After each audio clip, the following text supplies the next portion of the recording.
English ഭാഷയിലെ വാക്കുകളെ അവയുടെ ഫംഗ്ഷൻ അനുസരിച്ച് 8ആയി തരംതിരിക്കാം. ഒന്നാമത്തേത് നൗൺ.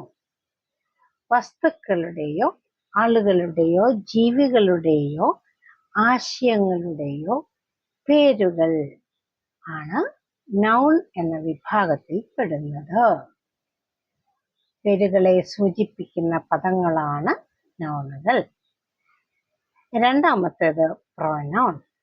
ഒരു വാക്യത്തിലെ നാമത്തിന് പകരമായി നിൽക്കുന്ന പദങ്ങളാണ് പ്രോനൗണുകൾ. മൂന്നാമത്തേത് വെർബ്.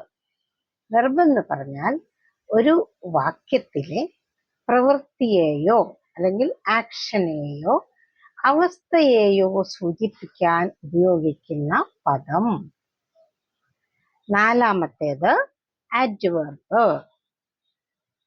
ഒരു വാക്യത്തിലെ ക്രിയയുടെ രീതി, സ്ഥലം, തോത്, കാരണം എന്നിവയെ സൂചിപ്പിക്കാൻ ഉപയോഗിക്കുന്ന പദം, അതായത് ക്രിയയെ വിശേഷിപ്പിക്കുന്ന പദം.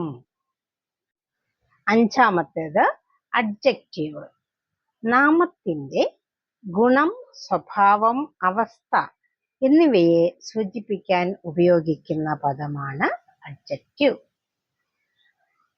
6. പ്രിപ്പൊസിഷൻ. പ്രിപ്പൊസിഷൻ എന്ന് പറയുന്നത് നാമങ്ങൾക്കിടയിലുള്ള ബന്ധത്തെയും സ്ഥാനത്തെയും ദിശയെയും ഒക്കെ സൂചിപ്പിക്കാൻ ഉപയോഗിക്കുന്ന ഇംഗ്ലീഷ് പദങ്ങളാണ്. 7. കൺജങ്ഷൻ.